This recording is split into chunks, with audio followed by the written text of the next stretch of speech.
Another day, another opportunity for us to dive into something absolutely interesting when it comes to agriculture. Now, we are coming to you from Ukunda, Diani, to be precise. Right here in Diani, we will be speaking to a successful cotton farmer that will be sharing a lot more details on everything you need to know when it comes to cotton farming. Come along with me. Let us meet our farmer of the day. Hello, Mr. Nduria. I'm good, and How are you? Pleasure meeting you. Pleasure to meet you. We're so happy to be here. Tumekuja kuzungumzia mambo ya cotton farming na tumeambiwa hapa ndipo. Am I right? Perfect. Sawa sawa kabisa. Lead the way. Karibuni. This is where you do your cotton farming. Yeah. How many acres of land on it? This one is under 2 acres of land. And the variety that we put this year around is called the BT cotton. Earlier, you can see the balls. They are just about to split. These are the cotton balls. You need a lot of, sun, or rather the hot conditions so that, to enable the ball to split. And then because of that, you'll have now the cotton flower, which is now the seeded cotton. A cotton, plant has 2 types of flowers. The red flower plus the yellow flower. The red flower is fertilized. This one shows you that one is fertilized and it's ready, to come up with the balls. The yellow, this one is not yet fertilized. So it starts with the, the yellow flower. And then once, fertilization has taken place, it turns red before giving back to the balls. Which now split open. I'm very curious to find out, kama kijana mdogo, ni nini haswa kilikutuma katika ukulima and cotton farming to be particular? Post cotton because it's not easy for one to steal cotton. The process from, acquiring the seeds up to the marketing aspect of it are quite intricate, and one cannot just come in and maybe, try to steal your cotton. Number 2, cotton has several advantages. Not only people are just focused about the lint, but let me tell you, the seeded cotton is has the most value in it, because once you crush the cotton seeds, you get, the cotton seed cake, which is highly nutritious and does well with the livestock, farming. And then you can go a mile step further, the oil. The oil, you can have it as edible oil in our domestic homes, or else, you can go further value addition to come up with soap. So I realized, that this crop is really doing well, considering the climatic condition of costs. And then number 2, the cost of production has been lowered with the government intervention. You should realize this is BT, it's genetic. And we didn't have, these genetics before. We were using the Heart 89 varieties, who were our ancestors, our forefathers, and because of that, it was amounting to low yields per acre. There was a lot of, challenges in terms of pests and diseases. It was taking 9 months. But when I read and heard about the BT cotton, which takes 6 months to mature, it is high yielding, resistant to, actually there's the bollworm, which attacks, the balls. And, it's not easy when it comes to BT cotton, because one of its aspects is that it is very resistant. It's very resistant to bollworms, the BT cotton. So, through the intervention of the national government, BT cotton was introduced through the Act of Parliament, and it has several advantages. On average, 1 acre could give 300 to 400 kilos on average. That is the Heart 89. With the BT cotton, it can go to 2,000 kilos in 1 acre, and that is low-hanging fruits. So I quickly rushed into cotton farming because, the advantages are just enormous. Now, give us an overview of the industries that require our cotton lint. Cotton has so many uses, and actually our government is striving, to reach the volume.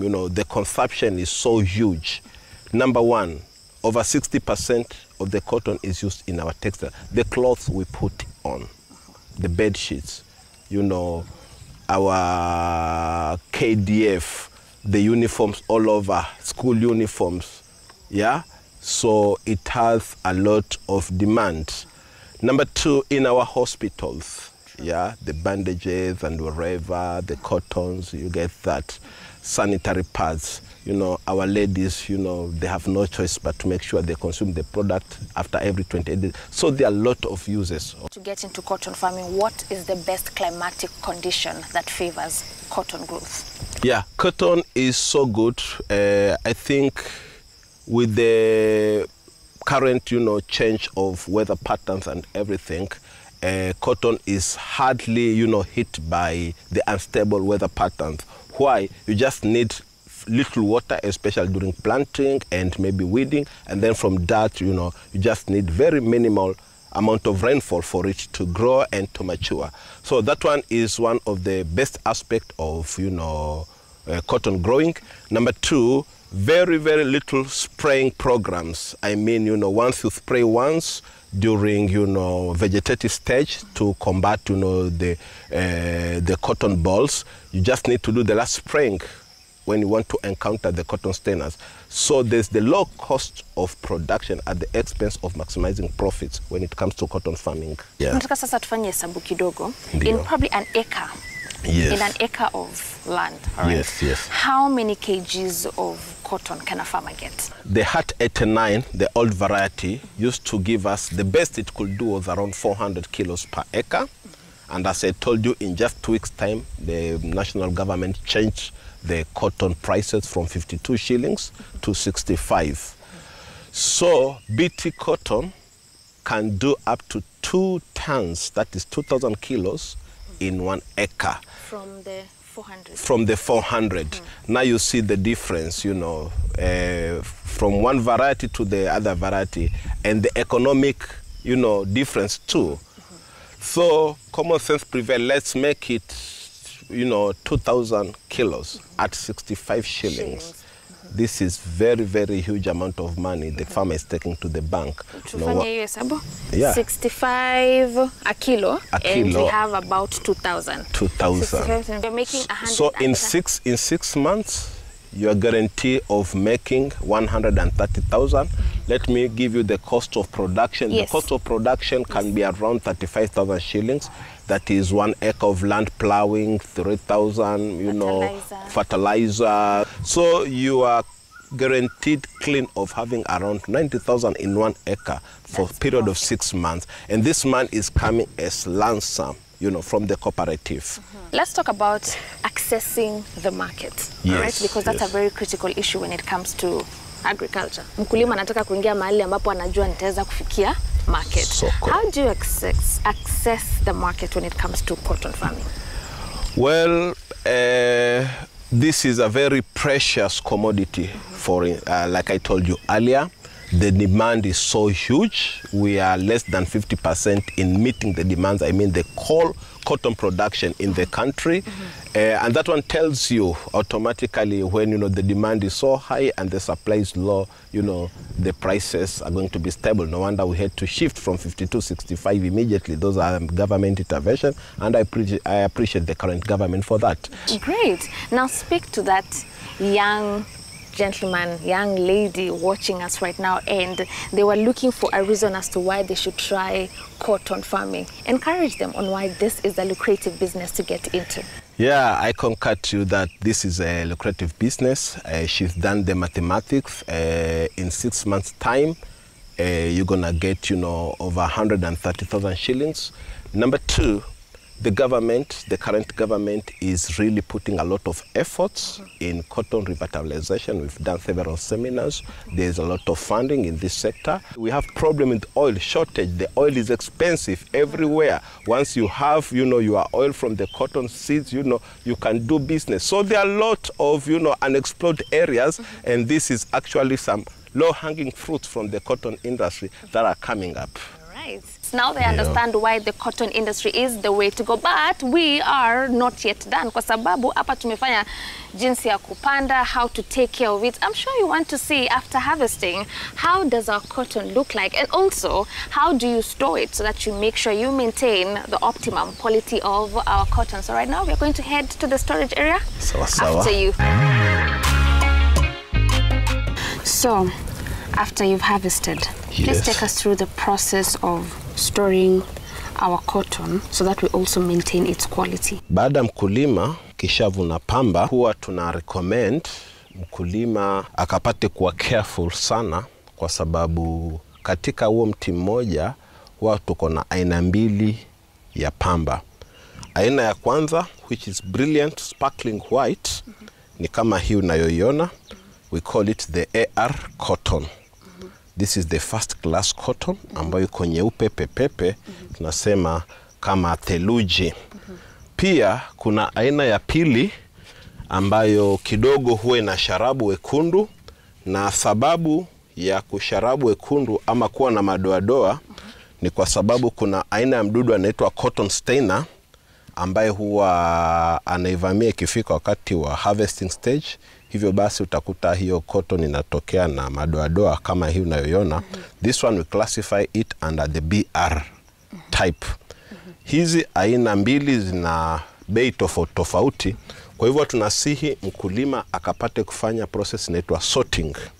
Achukue ile nyeupe kando, aipack kwa the nylon bags, kwa sababu it is important akipaki kwa bagi ambayo labda inaweza compromise rangi ya cotton.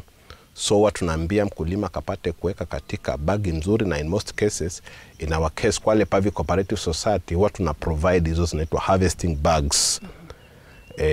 Kwa hivyo atakapofanya sorting na kututengea AR kando na BR kando, tunamsihi mkulima anafunga vizuri, alafu ana tag for traceability.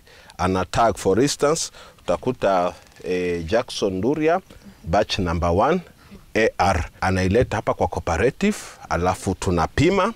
Baada tukipima, tuna record kama ni kilo 1000 AR, kilo 500 BR, alafu tunaweka kwa store. Tukimkulima sasa kuanzia hapo atapata kusubiri malipo yake. Kweli kutakuwa na tofauti ya bei kati ya AR na BR. Nikipeleka hii AR yangu kwa kilo nitapata kama ngapi, na BR pia kilo ni kama ngapi?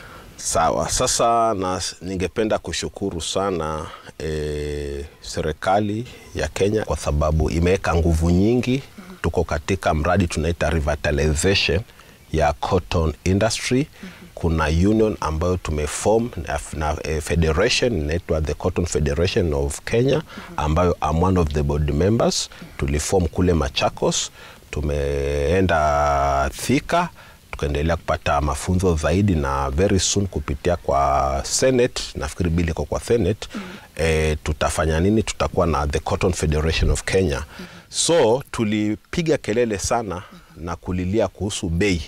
Kwa hivyo for the last 4-5 years bei ya AR cotton imekuwa ni shilingi 52 kwa kilo moja. Lakini ninavyokuambia huo ujumbe haujamaliza hata wiki mbili. Serikali ya Kenya kupitia kwa bodi ya AFA na stakeholders, bei imebadilika kutoka shilingi 52 mpaka 65, na hiyo ni ujumbe mzuri sana. Actually wakulima wengi sana watapatwa mshangao. Amepeleka cotton akijua ni shilingi 52, lakini ataona malipo ni kwa shilingi 65, na hii itatia motisha, na nakuhakikishia mwaka ujao utakuta pamba inatawala kila mahali. Na BR inaenda kwa ngapi? BR ilikuwa tunauza kwa shilingi 32. Kwa hivyo BR imepanda mpaka imefika shilingi 45. Good. Vitu vizuri zinafanyika katika sekta ya cotton. Sana. Tuzungumzie, umesema mambo ya poor storage.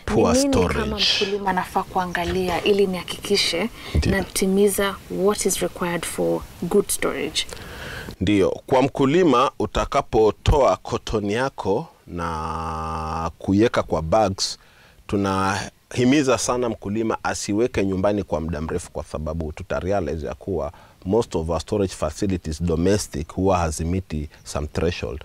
Cotton wakati wa kuvunwa huwa iko na moisture content kadhaa, na ile moisture content ikiwa high kidogo, it will automatically compromise from AR.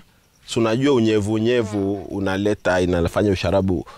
Kwa hivyo tunasihi mkulima kwanza aweke katika bags kama hizi ambazo zina activate aeration, inafanya ile unyevu usikae mahali pamoja, through evaporation inatoka, inaacha cotton yako ikiwa dry. Kwa hivyo number 1, mkulima akapate kuzingatia kuwa the cotton is as dry as possible.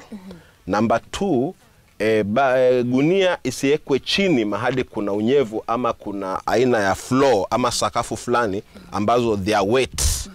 Kwa hivyo maybe anaweza stack kama atapata pallets ama kifaa chochote ambacho itafanya ile gunia kapate kukaa pale juu. Alafu pia kuna wazee wetu wengine huwa wanaweka katika zile gala za mahindi ambapo ziko na moshi. Tunasihi sana mkulima siweke pamba mahali ambapo itapata ile contact na moshi wa kupikia kuni, kwa sababu pia ita compromise hiyo quality. Now Mombasa is generally very humid, right? And we're talking about how, you know, isiguze maji, isikuwe karibu na maji, it can easily move kutoka kwa AR to BR. How do you achieve that proper dry state being a very humid area naturally?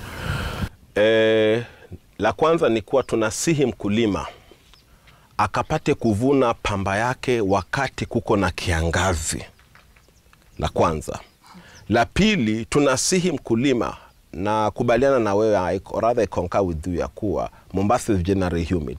Lakini kwa mtu kama mimi ambaye nimeisha hapa muda mrefu ni kuwa usiku wote utapata umande na unyevu, lakini jua likiangaza la Mombasa ikifika kuanzia saa 4 asubuhi ule umande umeshatoweka na huwa inakuwa dry. Kwa hivyo tunaambia pia mkulima aanze kuvuna kuanzia saa 4 saa 5 mpaka labda saa 10 jioni. Hapo unapata guarantee ya kuwa utapata pamba yako ikiwa iko dry. Otherwise mkulima kirauka labda saa 2 ataivuna ikiwa na unyevu, na ni swala zuri kwa sababu wakulima wengine wanajuazi akivuna ikiwa na unyevu itafanya nini? Itakuwa nzito. Na tapata kilo mingi kidogo. Kwa hivyo hapo watu najaribu kupambana na udanganyifu. Tricks.